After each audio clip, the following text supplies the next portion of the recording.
Hello दोस्तों, नमस्कार। स्वागत है आपका आपके अपने यूट्यूब चैनल एनिमेस्वी क्लासेज में।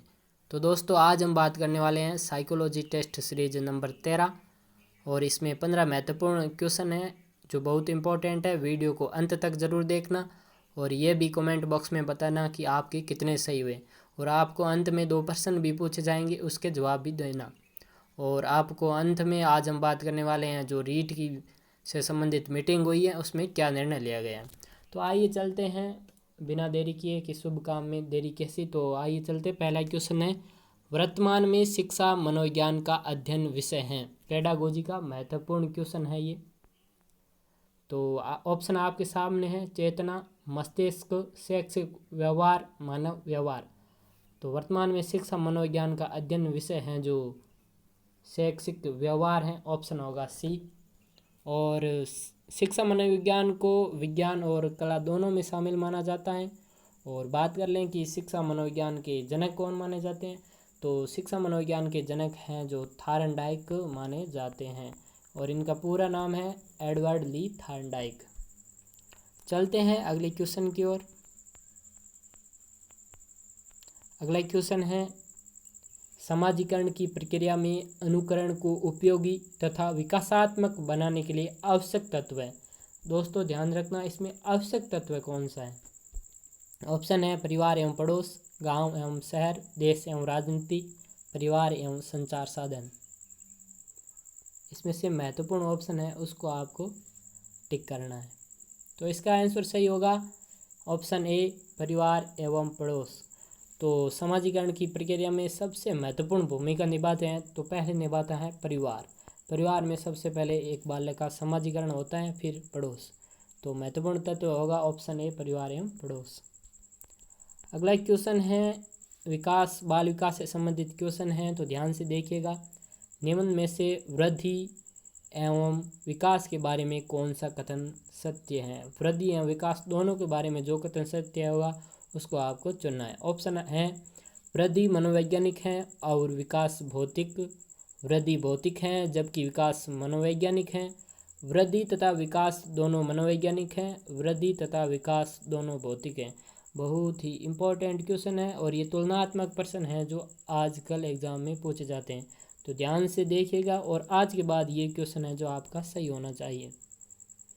तो वृद्धि मनोवैज्ञानिक है और विकास भौतिक, ऑप्शन ए तो गलत होगा क्योंकि वृद्धि मनोवैज्ञानिक नहीं है। वृद्धि भौतिक है जबकि विकास मनोवैज्ञानिक है।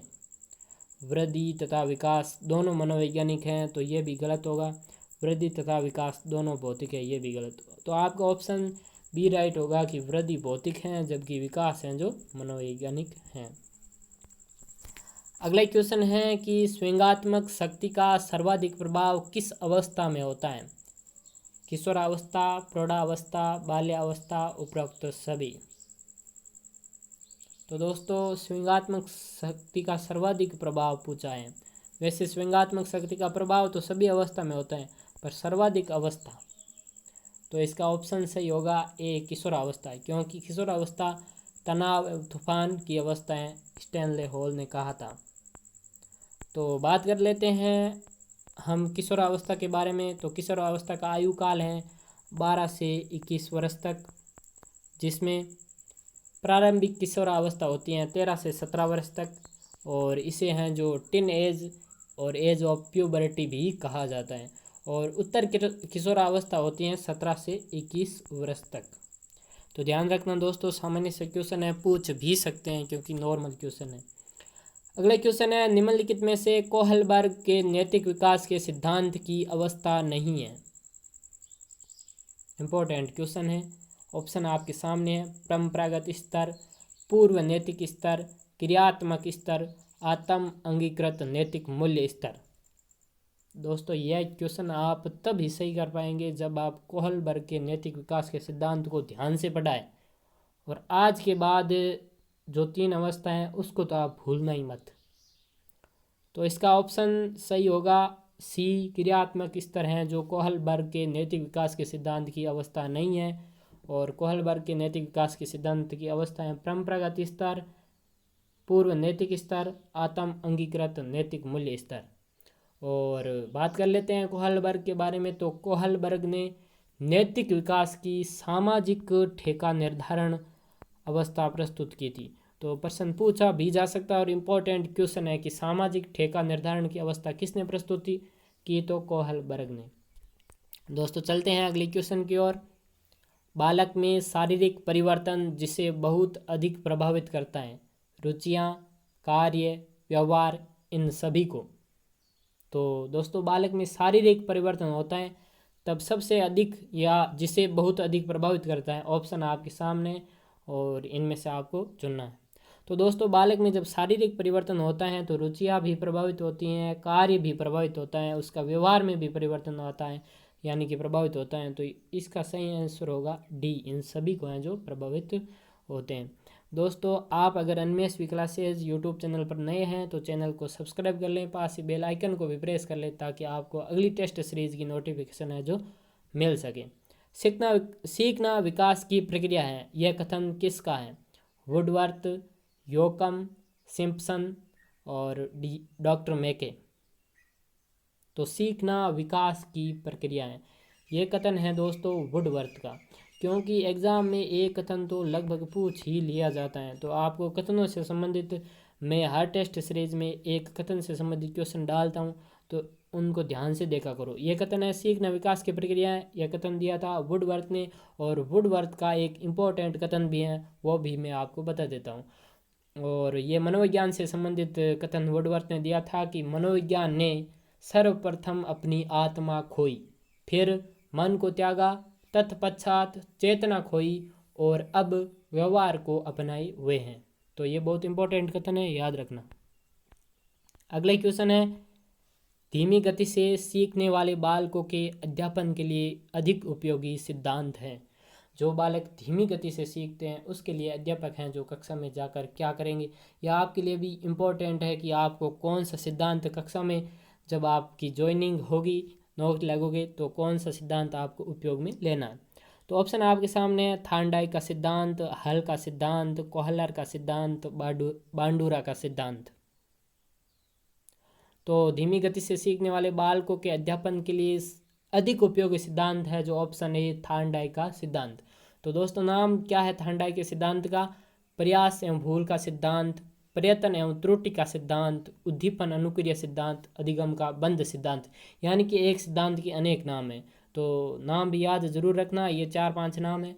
और थार्नडाइक ने प्रयोग है जो बिल्ली पर किया था, जिसमें बिल्ली ने अनुक्रिया की थी और उद्दीपन था मछली। दोस्तों अगला क्वेश्चन है, अधिगम का निष्पादन है। निष्पादन है यानी कि कोई कार्य संपन्न करना या अधिगम का पूरा करना। तो ऑप्शन आपके सामने है, अभिवृत्ति, ज्ञान, कौशल या उपरोक्त सभी। अधिगम का निष्पादन यानी अधिगम में कौन सहायक या अधिगम किससे हो सकता है। तो ऑप्शन होगा सही आंसर डी, उपरोक्त सभी, क्योंकि अधिगम के निष्पादन में अभिवृत्ति भी जरूरी है, ज्ञान भी जरूरी है, कौशल भी जरूरी है। तो इस प्रकार से ऑप्शन होगा डी। और ये इंपॉर्टेंट क्वेश्चन है, याद रखना। अगला क्वेश्चन है, एक 8 वर्षीय बालक अपने छोटे भाई की तरह घुटने चलता है, यह उदाहरण है।